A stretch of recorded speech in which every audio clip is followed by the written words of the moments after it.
Study skills are so much more valuable than just how you use them in class. You can transfer study skills into countless areas of your life, and they'll really help you succeed long-term, long vision. Today, we're going to discuss why study skills are important. By the way, I'm Terrell, and this is Absolutely Studying. I bootstrapped my way through university while juggling a full-time job and a family. It was tough, and now I want to pay it forward. I want to supply you with all of the resources and support you need to flourish in your academic career. Today, we're talking about why study skills are important, and I want to know what is the most transferable study skill that you have picked up so far. Leave it in the comments below. And while you are down there, in the description, I do have a free study planner printable.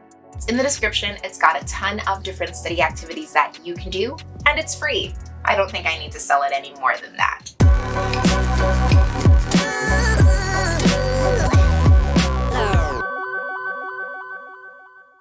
It has been proven time and time again that students that develop effective study skills do better in class. They do better on exams, they do better on homework assignments. And while you're in school, those are really the benchmarks that matter. The most useful study skills are grouped into 4 different categories. There are repetition-based skills, procedural-based study skills, cognitive-based, and metacognitive. This is all based on science, and if you are interested in learning more, my sources are all linked below. Repetition-based skills are pretty straightforward. They are the skills that you learn by repeating them over and over and over again. Something that might fall into this category would be skills that you develop in a lab or in a math class when you do your math homework and you solve problems over and over and over again. Those are repetitive skills because you hone them by repeating them. Procedural are procedure-based, so it is doing something systematically. The math problem can also fall into this category. You take a set of logical steps from one to another in order to follow this procedure and get the final outcome. Cognitive-based skills are basically problem-solving skills, while metacognitive is using prior knowledge, so knowledge that you have already come to either before in life or before in your class, to solve problems.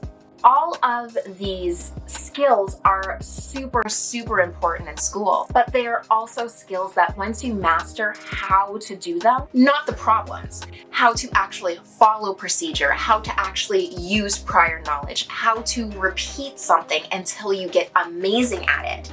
Skills like those are not going to end when you leave college or university or high school.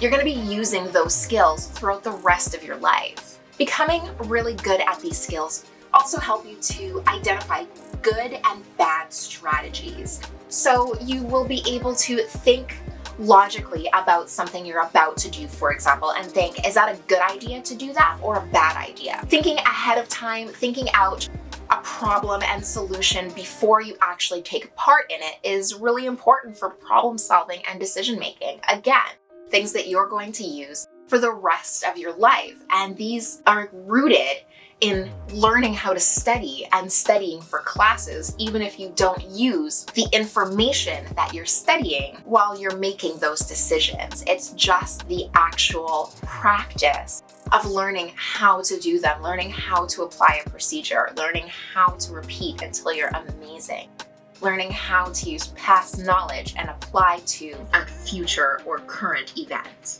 Unfortunately, a lot of self-study skills are not taught in university, and I do find that unfortunate. A lot of times people do amazing in high school and then they come to university and they just flounder because they never had to really study for something because they just got everything intuitively in high school, or the teacher taught it over and over and repeated it until they learned it so that they didn't have to go home and do any self-study.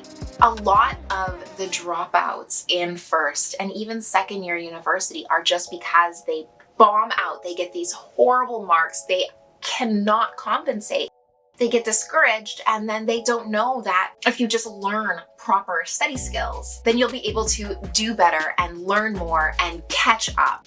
Instead, people see all of these failing grades, all of these low grades come back, and they just give up immediately and don't even try anymore. Which is why I made my study planner.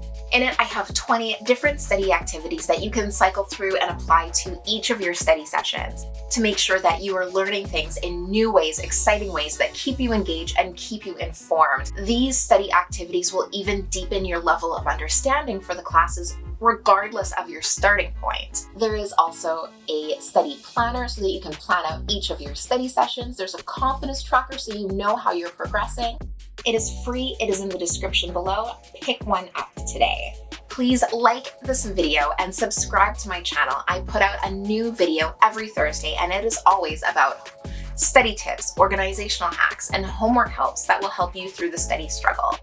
These videos can help you to study and succeed in your academic career. You can also check out my website. I have a ton of useful articles and resources that will help you through. If you have any questions, hit me up in the comments or on my socials, linked in the description. And until next time, I hope you have an amazing adventure.